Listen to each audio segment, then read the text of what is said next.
Welcome to the Torqueconomics weekly automotive updates leading up to the 5th of May 2025. Let's dive right into our releases and discontinuations monitor. We start with the new Ferrari 296 Speciale. The $450,000 lightweight version of the 296 will have an extra 49 horsepower. Ferrari has said this version will be limited by production time rather than by a set number. Additionally, only customers who have recently purchased a new or approved used Ferrari in the last 5 years will be able to get their hands on one. Aston Martin is releasing a more powerful version of the DBX SUV called the DBX S. The AMG-powered 8-cylinder is capable of making 717 horsepower. The red accent on the exterior differentiates this version from the $50,000 cheaper normal DBX. BMW's M2 Racing costs under £100,000. It features a 313 horsepower B48 based 4-cylinder. BMW aims to target the entry-level racing scene with this model. It is eligible to be used in upcoming series such as the Nürburgring 24 Hours. In a short teaser video, Porsche threw words "what if" on the screen with a silhouette of the 963 Hypercar. It is pure speculation, but Top Gear thinks that we could see a road-legal version similar to that of the 917 in the past. From China, the budget brand Chery is launching a new pickup truck called the Himla, which competes against and undercuts the Toyota Hilux.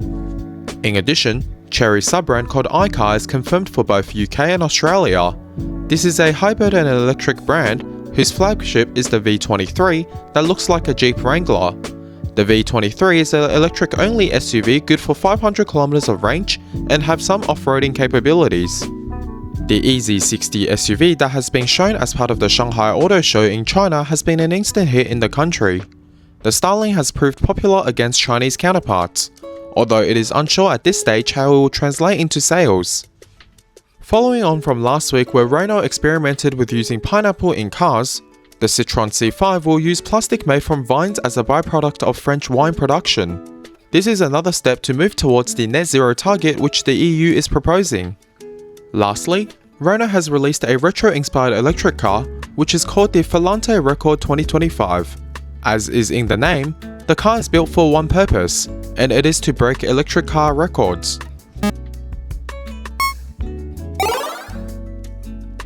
Now we move on to the headlines of the week. We start with F1. The Miami Sprint and Grand Prix have both resulted in a 1-2 finish for McLaren.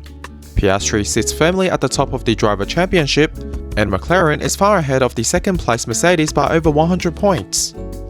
Moving on, there were quite a few pieces of gaming news related to car enthusiasts this week. Firstly, my beloved WRC series of games have hit a wall under the leadership of EA. EA acquired the developer's Codemaster in 2021, and EA has now decided it will be a time to stop the series as licensing agreements end. I guess there is a reason why EA is one of America's most hated companies. The pseudo-racing game with parody cars, GTA, has been delayed until May 2026. Forza Horizon 5 has launched on PS5 this week. This marks a significant step towards breaking the barrier of console exclusives. However, there are no words on making the PlayStation GT series on any other platforms. We look at more tariff news this week as the administration appears to be softening their stance from the extensive backlash they have received so far. In particular, Trump has prevented vehicles from double tariffs. They are now only levied at the highest rate instead. Despite this, the 25% tariff on automotive imports remains. It is just that these vehicles will not be subjected to an additional layer of material or country tariffs if applicable. We saw some numbers from US car sales for the month of April this week, and they were quite good. This is because consumers jumped at the chance to purchase vehicles prior to tariffs. Although in Ford's case, the increase were only applicable to ICE vehicles. Hyundai had the same experience in this department, as the group recorded a sales record in the month of April for the US market. In fact, in a chart by Automotive News, we can see that the industry in general experienced a 13.7% increase year-on-year. However, note that this will come at the expense of sales during the remainder of this year. This is perhaps best shown by automakers revising their profit guidance downwards. Stellantis, Mercedes-Benz, GM, and Volvo had all decided their previous targets were unachievable due to changing tariff situations. Stellantis has indicated they do hope for eventual gains from tariffs due to their US domestic presence compared to European and Japanese automakers. However, investors have voted with their investment decisions otherwise. Stellantis share price is down over 33% in the past 6 months. GM likewise are in a position where they are less hurt by tariffs given their domestically based production. Nevertheless, the company has indicated the tariff does affect the company substantially. Moving forward now to Tesla. There were talks of replacing Elon Musk this week as sales continue to decline for key European markets. The board has later denied these claims after Musk shifted back to his CEO role full-time. I think Business Insider wrote a good report on this topic. Tesla is now a mature company as was Apple when Steve Jobs had passed away. Tim Cook did not reinvent the wheel at the company, but had rather just stabilized the ship to increase profits. The report suggests Tesla should look to get someone that will also be more defensive. Regardless, there are still some good news for the company this week. US has just loosened its self-driving regulations to pave way for companies like Tesla in the upcoming year to launch self-driving vehicles. Staying on self-driving, the Chinese robotaxi firm Pony AI is set to break even within a short few years. It will be the first company of its category to do so if the claims are true. Aurora, US-based autonomous driving company, has deployed its first driverless truck in Texas.